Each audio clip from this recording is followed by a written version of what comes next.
네. 시작하겠습니다. 네. 오늘 발표를 하게 된 김다운이라고 합니다. 금일 제가 리뷰할 논문은 웨이누 웨 저자가 발표한 펫 DNN이라는 논문인데요. 여기 펫 DNN은 여기 논문 명에서부터 알 수 있다시피 모바일 디바이스 환경에서 패턴 베이스드 웨이트 프루닝이라는 기법을 적용해서 리얼타임 DNN 익스큐션을 달성했다고 하는 일종의 엔드-투-엔드 프레임워크를 소개를 하고 있습니다. 이런 논문이 등장한 배경은 결국은 높은 수준의 성능을 가지고 있는 모바일 디바이스들이 최근에 등장을 하고 있고, 결국 이런 발전이 기존의 데스크탑에서 구현했던 딥러닝 어플리케이션을 모바일 디바이스로 이전하는 계기가 되고 있는 것 같습니다.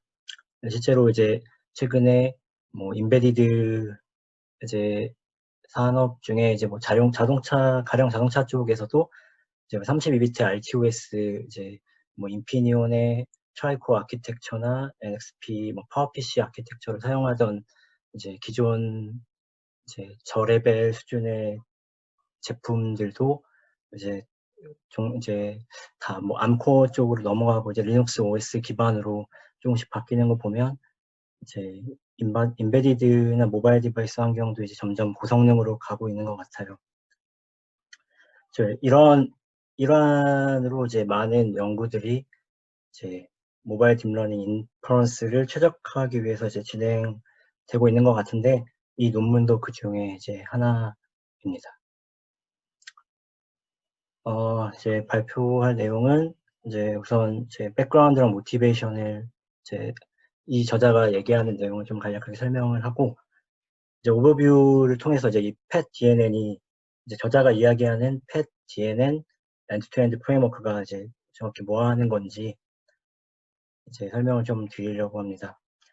저자는 이 프레임워크를 총 두 단계로 구성되어 있다고 얘기를 하는데요. 하나는 패턴 베이스드 프루닝, 그리고 다른 하나는 코드 젠을 하는 단계로 나눠져 있다고 얘기를 하고 있습니다. 그리고 나서 이 펫 DNN의 성능 평가를 살펴보고, 저자가 추가로 좀 고민해 볼 점과 정리하는 결론을 좀 이야기하도록 하겠습니다. 백그라운드 모티베이션은 저자가 이야기하길 현재 모바일 디바이스의 성능이 하이 퍼포먼스이긴 하지만 그 기존의 DNN을 리얼타임으로 구현하기가 쉽지 않다고 이렇게 설명을 하고 있습니다. 이유는 모바일 디바이스 같은 경우에는 자원이 한정적인데, 보통 모바일 디바이스는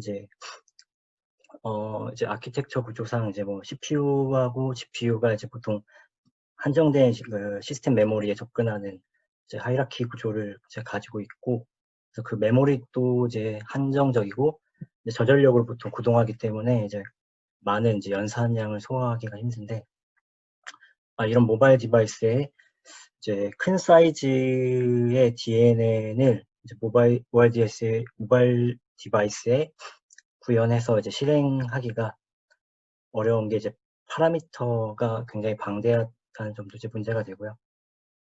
그래서 이를 해결하기 위해서 여러 가지 DNN 엑셀레이션 어프로치들이 존재를 하고 있는데, 알고리즘 레벨에서는 DNN 모델을 압축하는 웨이트 프루닝이 있고, 프레임워크 레벨에서는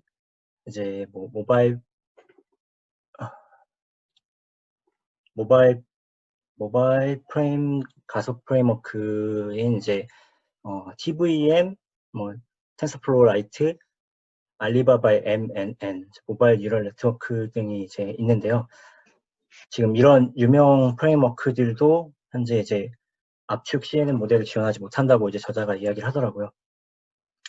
웨이트 프루닝 같은 경우는 알다시피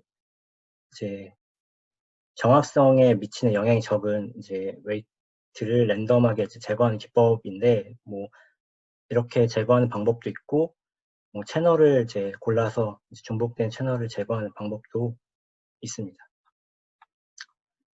그래서 이제 뭐 저자가 이제 앞서 펫 DNA 설명하기 전에 두 가지 개념을 좀 설명하는데요. 이제 프루닝을 두 가지로 구분해서 이제 이야기를 합니다. 이제 여기 이제 왼쪽에 보이시는 쪽이 이제 non-structured pruning이고, 오른쪽으로 갈수록 이제 structured pruning이라고 이야기를 하는데요. 이제 뭐 왼쪽에 이제 3/3 이제 convolutional kernel을 이제 보면 이제 회색으로 표시된 부분이 이제 프루닝이 된 부분입니다.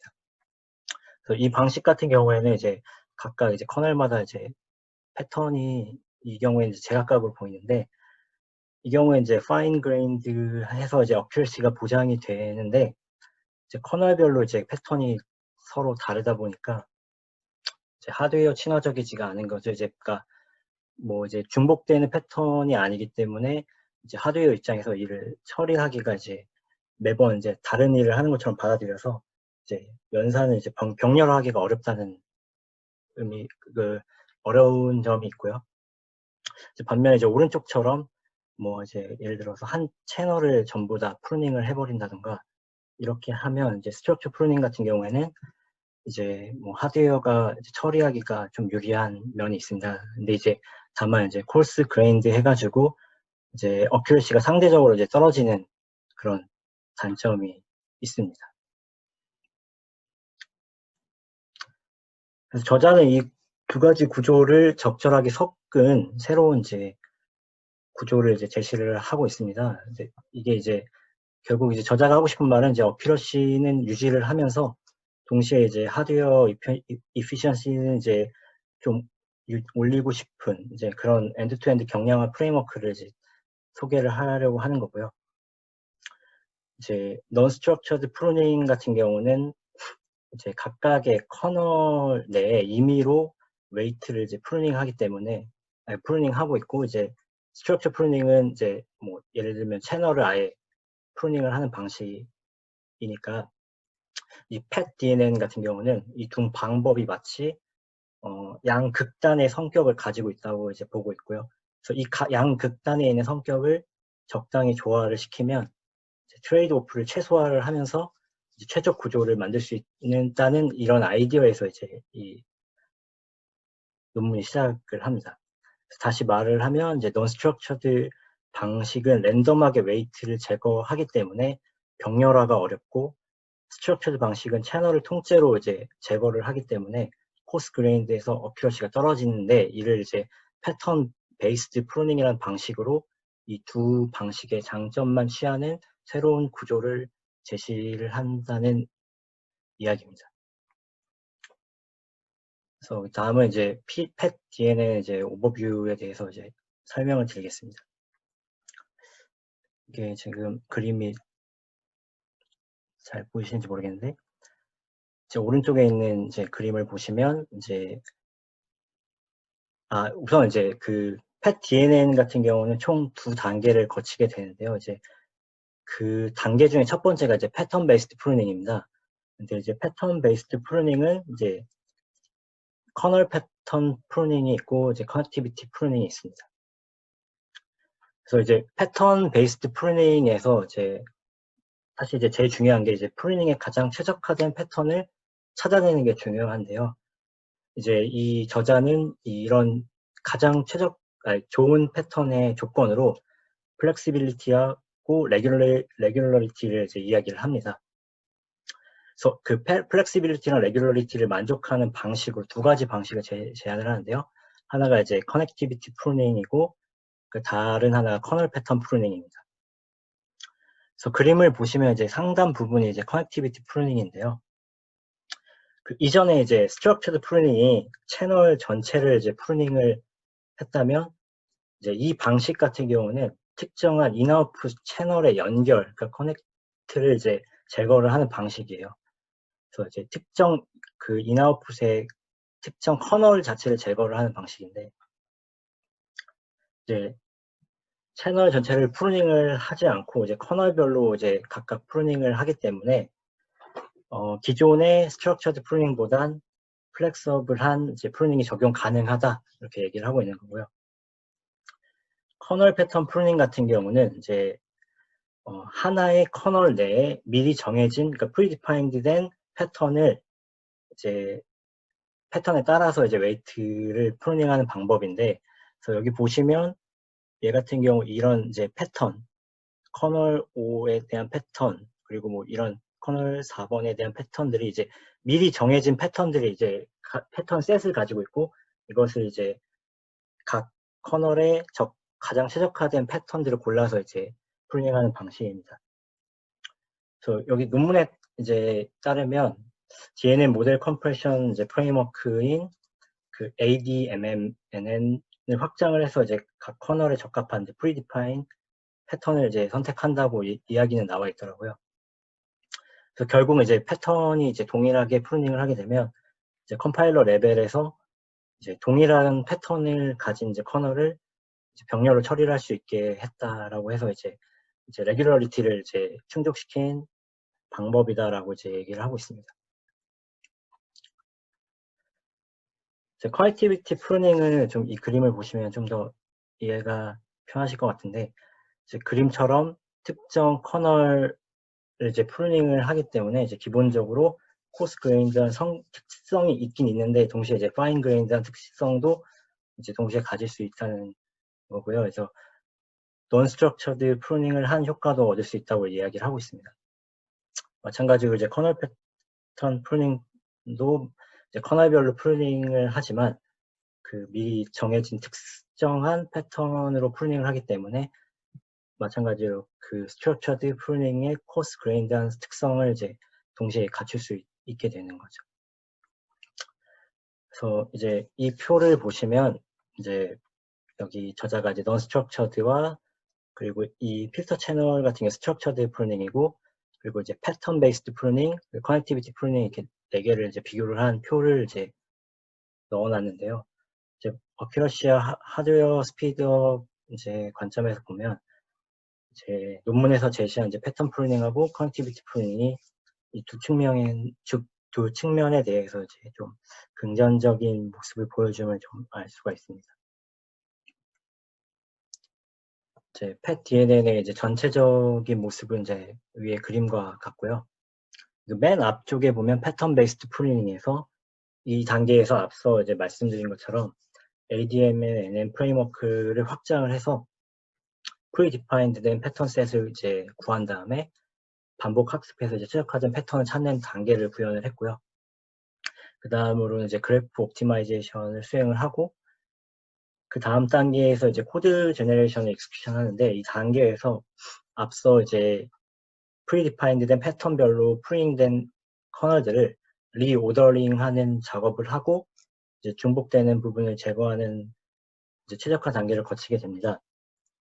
그래서 이제 다시 좀 거꾸로 얘기를 하면, 사실 이제 두 단계로 나눠지긴 하는데, 결국 익스큐션 코드 제너레이션 단계를 수행하기 위해서는 결국 이제 패턴 베이스드 프루닝이 이제 없으면 이 단계는 할 수가 없게 되니까, 제 생각에는 이제 중요한 부분은 이제 패턴 베이스드 프루닝을 한다는 부분이 좀 그래서 강조된 거로 보입니다. 이제 다음으로는 이제 펫 DNN의 이제 수행 결과를 이제 살펴보겠는데요. 이제 뭐 논문상에서 이제 오버롤 퍼포먼스 평가에 진행된 디바이스는 이제 삼성 갤럭시 X10으로 나와 있고, 이제 각각 뭐 데이터셋은 이미지넷, 시파 10을 사용을 했고, 이제 모델은 이제 VGG 16, RNet, RNT, 그리고 모바일랩 V2를 이제 사용해서 이제 평가를 이제 진행을 했습니다. 이제 CPU로 평가한 부분이고, 이제 GPU에서 이제 평가한 부분인데요. 이제 CPU에서는 이제 텐서플로우 라이트에 이제 비해서는 이제 최대 44.5배의 성능 향상을 이제 이뤄냈고, 이제 TVM에 비해서는 최대 5.1배, MMN에 대해서는 이제 7.1배 최대 속도 향상을 얻었다고 이제 논문에서는 이제 이야기를 하고 있습니다. GPU 상에서도 뭐 비슷하게 이제 눈에 띄는 이제 성능 향상을 이제 보이고 있습니다.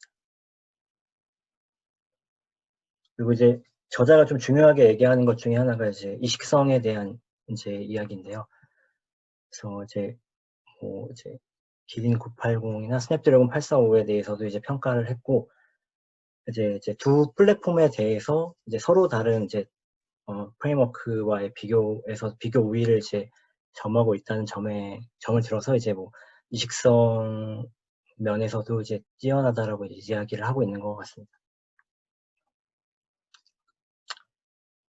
저자가 좀 더 논의하고 싶어 하는 부분은 이제 그 펫 DNA의 이식성을 이제 다양한 컴퓨팅 장치에서 DNA 실행을 하는 이제 뭐 유망한 연구 방향인 것 같다 이렇게 얘기를 하는 것 같고, 뭐 이제 텐서플로우 라이트나 TVM이나 MMM 같은 이제 그 엔드-투-엔드 DNA 추론 이제 가속 프레임워크 같은 경우는 이제 뭐 스파스한 이제 DNA 실행을 지원하지 않으니까 이제 이런 관점에서 이제 펫 DNA 같은 경우는 이제 컴프레스드랑 이제 컴파일러 최적화를 이제 할 수 있으니까 이제 새로운 뭐 기회를 연 것 같다고 이렇게 얘기를 하고 있습니다. 뭐 이제 뭐 스파스한 DNA 실행이 뭐 한정적인 자원을 가진 모바일 환경에서 좀 더 유리한 것 같다라고 이제 이야기를 하는 것 같고요. 결론은 이제 뭐 펫 DNA 같은 경우는 이제 뭐 모바일 디바이스에서 이제 실시간으로 DNA를 실행하는 수행할 수 있는 이제 엔드-투-엔드 프레임워크가 되었다라고 뭐 달성했다라는 것 같고, 이제 패턴 베이스드 프루닝 단계와 이제 코드젠 단계로 이제 구성되어 있고, 결국 이제 이런 설계가 이제 높은 정확성과 하드웨어 효율 면에서 두 가지 장점을 가지게 할 수 있다라고 이렇게 저자가 이야기하는 것 같습니다. 네, 발표는 이상이고요. 네.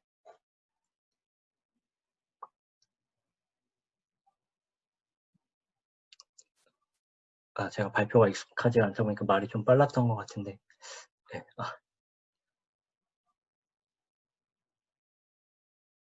혹시 뭐 질문 있으시면